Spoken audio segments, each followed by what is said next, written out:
Sibuyile godi sizithola ngomgodla indaba sikubekela zona ukusuka emzimkhulu we-SABC e-Auckland Park eJohannesburg asitsheje ezikhamba phambili namhlanje. Iphoyisa elitrainiwe lingahlulwa ukubamba ingane ikhulume wonke amaqiniso kunaloko lidubule libulale. Amapholisa Dumuzane abulala inlelesi ezihlanu ezisolwa ngokuthi besele zikhule umphakathi wendawo yeChatsworth KwaZulu-Natal. Kodwa umndeni omunye wabongazimbi usola amapholisa ngokusebenzisa amandla kakhulu kuleli hlandla. Ungenza i-operation or wenze uhubha igebengu ungenayo into yokuyivikela ngoba nalokho kwenzekile ngoba vele banalo ulwazi ukuthi lapha akekho umuntu oamile.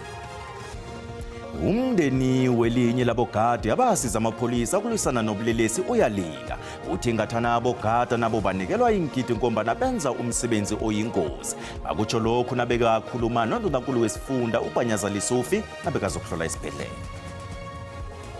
Abasipha kakhulu bemavatrikane sibhadala amavatrikane sikhipha ama500 nyalo sebasende ama message ukuthi sebakhuphulile basibo 800.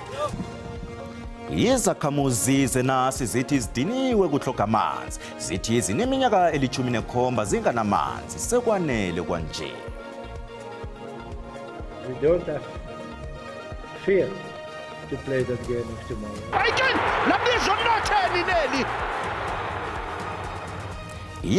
Bafana ithola phezulu nesichima seNigeria kusasa kuhlungelwe iphaliswano lebhigiri yephasi eliyokubanjelwa e-America umnyaka ozako.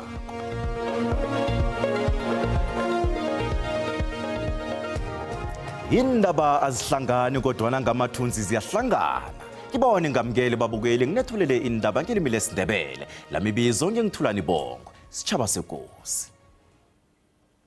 Kubulewe abasolwa abahlanu nabadumuzana namapholisa emhlahlaneni yeChatsworth esewula eThekwini. Amapholisa athi abasolwa bebafunwa ngamacala amaningi afaka hlangana ukubulala, ukulinga ukubulala, ukuthelisa abantu ngokubabhadelisa imali kunye nokweba ifuyo. Amacala la enzeke endaweni ezihlukeneko KwaZulu-Natal. Abasolwa baphakathi kweminyaka eli-15 nema-25 ubudala. Amapholisa athi afumene ingidi ezihlanu esifaka nesokuzenzela.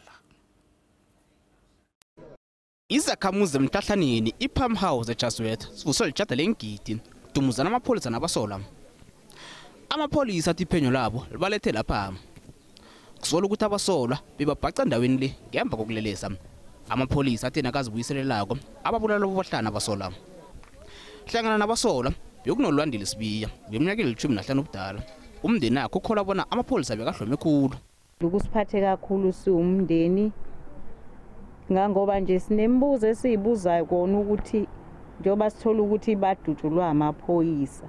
Iphoyisa elitrainiwe lingahlulwa ukubamba ingane ikhulume wonke amaqiniso kunaloko lidubule libulale. Umkhizi uthi bekangazi ukuthi umntwana wakhe bekathindeke ezenzweni zobulelesi. Ngezwe ukuthi ube nenkinga yokungaphili weza wazohlala la kantu wakhe ezumuntu obezolashwa into ebimphethe. Kwacaca ukuthi esikoleni mesebuyela kube nenkinga yokuthi kuthiwa sekulate. Kodwa nje angimazeli ngobugebengu ke ingane mayingekho phambi kwakho ngeke ukukhulume kakhulu. Amapholisa ajamile ekutheni abasolwa aba sekusikhathi eside balithwenye emphakathini begodi bebafuneka ngemlandelandi yamacala. What we know for now is that these suspects are linked to various cases including murder, attempted murder, stock theft and extortion. So in different areas in the province including KwaDabeka, Mpumalanga and so forth. Amapholisa atasafunana nabanye abasolwa ekusola ukuthi bayingcenye yesiqhema samagengesi. Ilunga lomndeni wabanye babogadi abasiza amapholisa ukulwisana nobulelesi. Abahlanu abadunyizwe nabekuseshwa abantu Davidton kepelaveke. Lithi abogadi abasiza amapholisa ukulwisana nobulelesi baqalene nobujamo obudisi ngokusahlelwa zingchema zobulelesi obuhleliweko. Begodi abakhona ukusebenza ngaphandle kokusizwa ngebezomthetho. Undunankulu weGauteng uBanyaza Lisufi uthi bazokubuyekeza umthetho wabo ukukhandela isehlakalo esifana nalesi. Abogada abasiza amapholisa ukulwisana nobulelesi basahlelwe station sesitimela eDavidton. Abofakazi bathi batsho amadoda angaba 20 bekambethe impahla ezinzima afika Dumuza. Imndeni yabongazimbi ithi abogada abaliswana nobulelesi abakhe kufanele bahlome ngengidi ngombana baqalana nendelesi bangakavikeleki.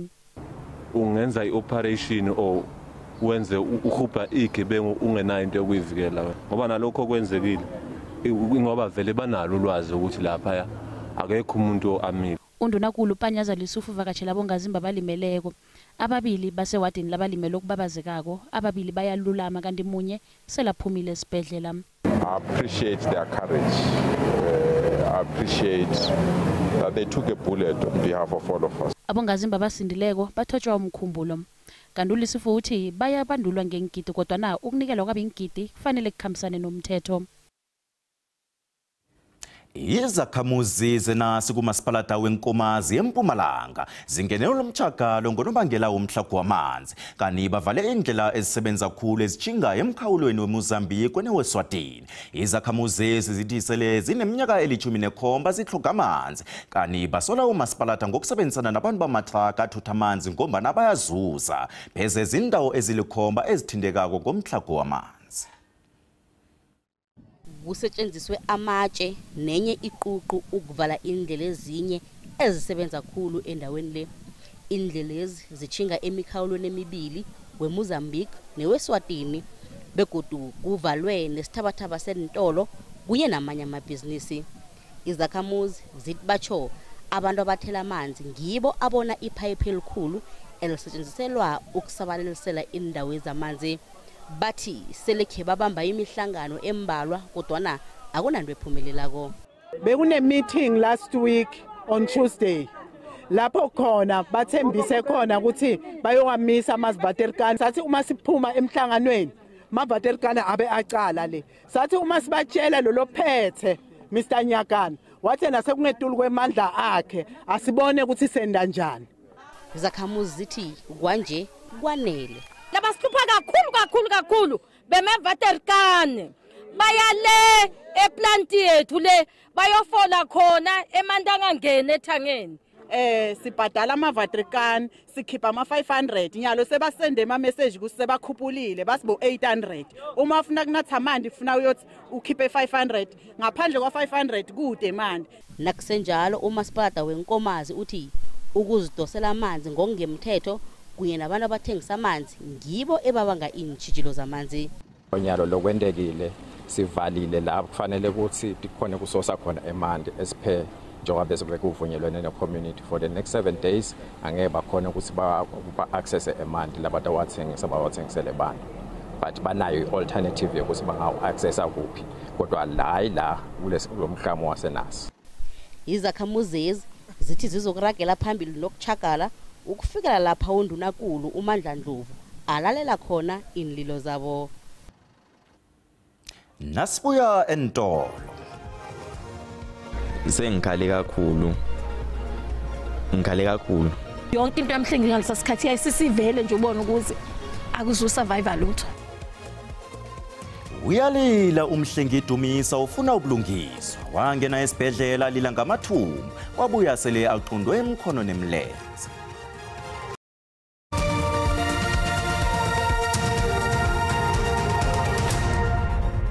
Sisaragana indaba zesindebele lapha Mbukeli nazikuphundileko indaba ezi uyazithola ku YouTube, SABC Plus, TikTok, X na ku Facebook.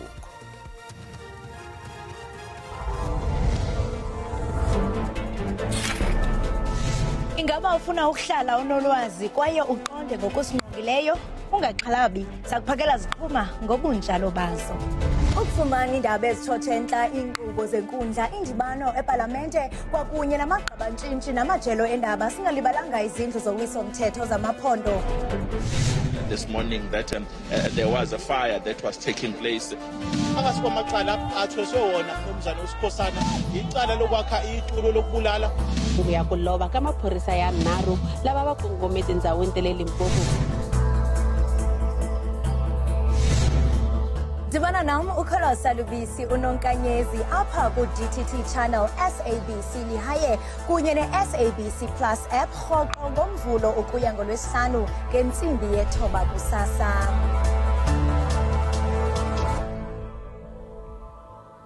Ungqongqoshe wezefundo sekelo uSiviwe Gwahube uthi ikoro yezefundo ihlelwa ngobutsha ukubekelela phambili ifundo esisekelo yabafundi abasenkulisa. Ungqongqoshe utsho lokhu umnyango wakhe ngokusebenzisana nehlangano yerhubhululo iData Drive 2030 nabebathula ijima lokufunda iDrive by 5 Index 2024 eSentene eJohannesburg. Ihubhululo lenziwe nkulisa eziyigolongwana namakhulu amathathu namachumi abunane nobunane kwahlola abafundi beminyaka emine obudala abazinkulungwane ezihlanu liveze ilwazi eliqhakathekileko ngokulungela ukuthuthuka kwabafundi abancane eSouth Africa pam.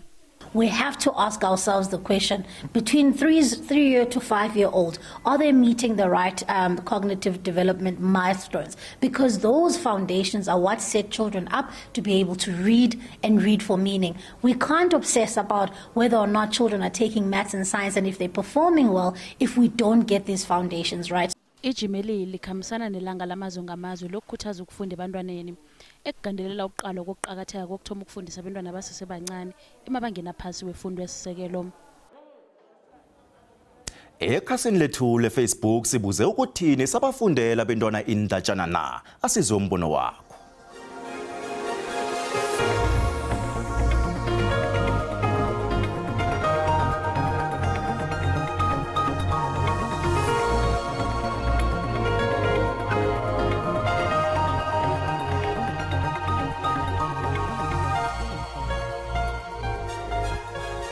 Abanamhlanje abantwana babhizi ngefoni basibetha pha kwedatha ke thina abazali.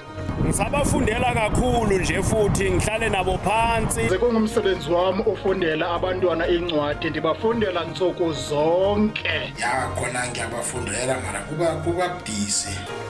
Ukuba kuthelo bahlalise phansi. Abantwana xa bekhona mna apha endlini ndiye ndibavulele uSABC utakalani sesami okanye umhlobo wenene amabali ngoba amehlo wami oyisakala ukufunda incwadi.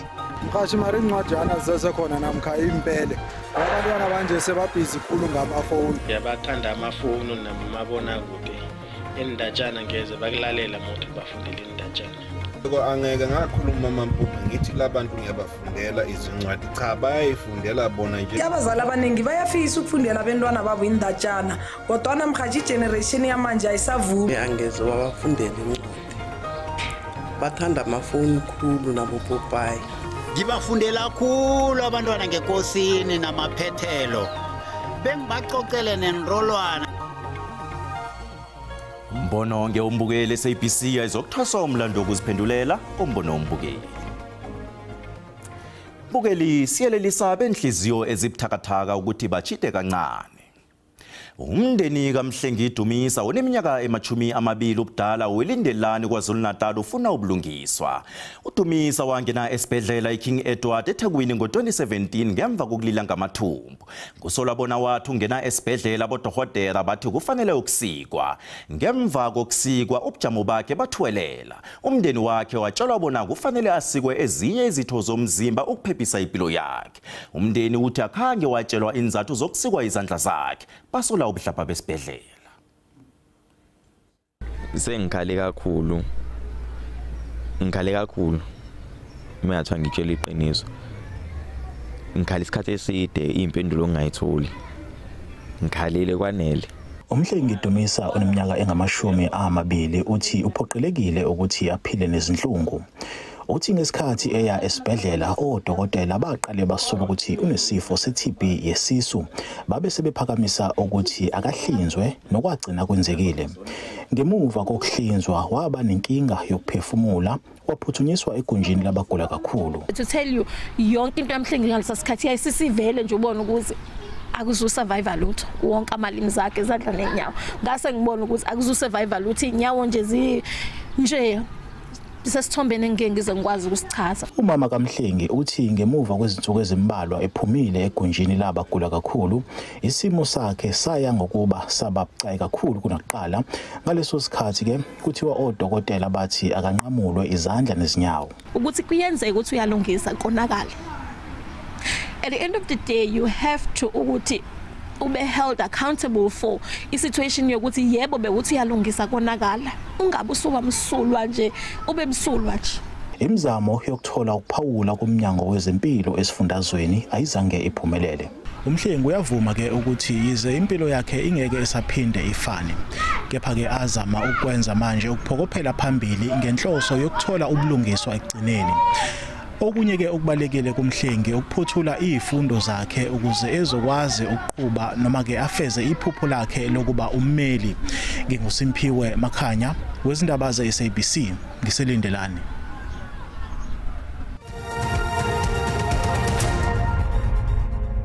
Kezemali iranda liqinile nalinganiswa nezinye imali ezinkulu.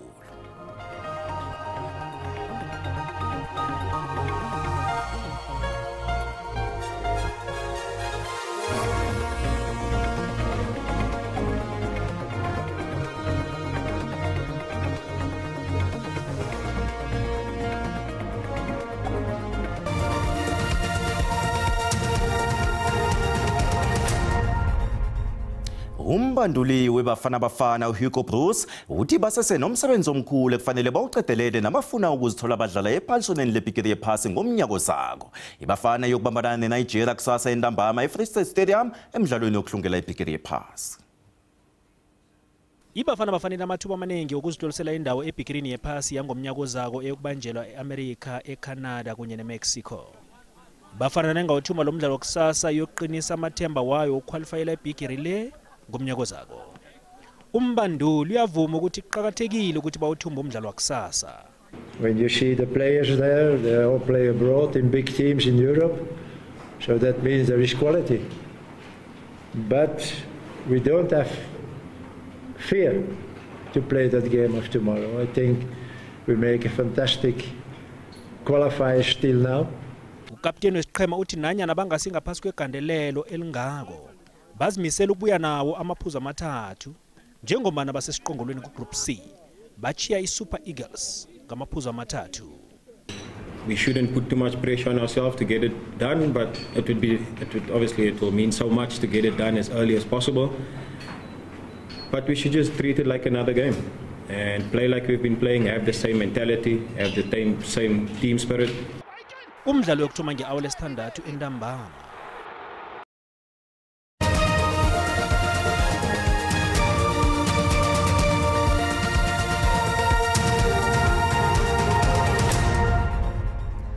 Sekhaya kungomvulo sicalele ukuthi bunjani ubujamo bezulu sibona lapha ke livulile ngapha ngeCape Town bese kuthoma amathuba wezulu alinganiselwa ku-30% endaweni eziningi ngapha ngeTlhagwini Kapa bese lithome lapha eGcebera nge-30% angithi nge-60% ukufika kulezi ndawo zeMpumalanga Kapa nangale ngeKZN nakezinye indawo ezingesifundeni sangeMpumalanga kusasa sibona ke lapha ke kunekungu eningi kusuka ngale ngeTshingalanga eTlhagwini ukwehla njalo ukhuphuke njalo bowufike ngale ngesifundeni sangeLimpopo ke amathuba wezulu nge-60% siwabona kulezi ndawo zangale ngeFreystata akhe sokucala ukuthi ngisiphi isilemukiso sesitholileko imjijo iduma kumbi kulezi ndawo abantu bacheche bayelele kuthindeka lapha isifunda sangale ngeKZN nangale ke ngesifundeni sangeMpumalanga kusasa ke imjijo isaduma kumbi endaweni ezilapha ke kuBloemfontein ukuthi ke lapha ubona khona impetshi ezibovu kuyatsho ukuthi ngaba nekhonakalo yomlilo wemango sokucala ukuthi kanjani amazinga okuchisa sithome ngesifundeni sangapha ngeGauteng thoma kunomoya nomakhazana ekseni kodwa nangokuhamba kwesikhathi isifunda siyafuthumala ePitori nge-28 Johannesburg nge-27 ngale ngesifundeni sangeMpumalanga angithi ngeLimpopo lapha eMusina kuyachisa nge-31 ePhalaburwa nge-32 ukuthi kezinye indawo ke kuyafuthumala sifunda sangeMpumalanga sithoma ngokuphola naso ngokuhamba kwesikhathi sifunda pheza sonke sifuthumele kukhukhuza esichisa nge-31 KwaZulu Natal bonakala nayo ke kuseni pholile ngokuhamba kwesikhathi sifunda sonke sifuthumele eMossel Bay angithi Richards Bay noLundi nge-30 ngemva kwamadina ke Eastern Cape bonakala nayo ke yachisa endaweni ezinengana kulapha eEast London la sibona khona ke ukuthi kufuthumele nge-25 sokucala sifunda salapha ke eTshingalanga Kapa kupholile Cape Town ngemva kwamadina kuthi kezinye indawo sibona kuyachisa bekufuthumele kezinye eNorthern Cape nayo yachisa kezinye indawo eSpringbok khona ke kufuthumele pholile ngemva kwamadina iFreystata sibona ke nayo ifuthumele endaweni eziningi nezulu likhona njaya kulapha eNorthwest la sibona khona ke kuthoma umoya nomakhazana ekseni kodwa nangokuhamba kwesikhathi isifunda siyafuthumala siye ngokuchisa sibonani kodwa ngesikhathi esilandelako Tido.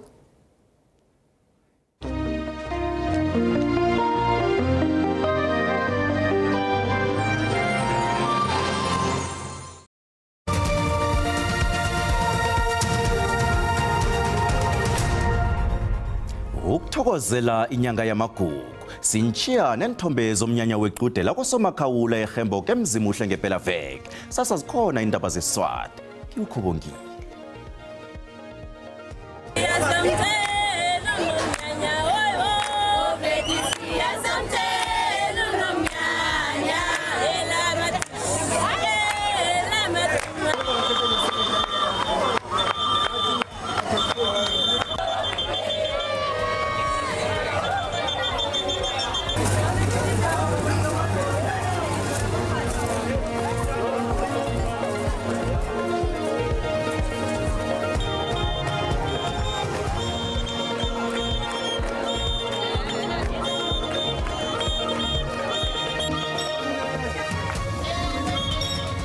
Yeah.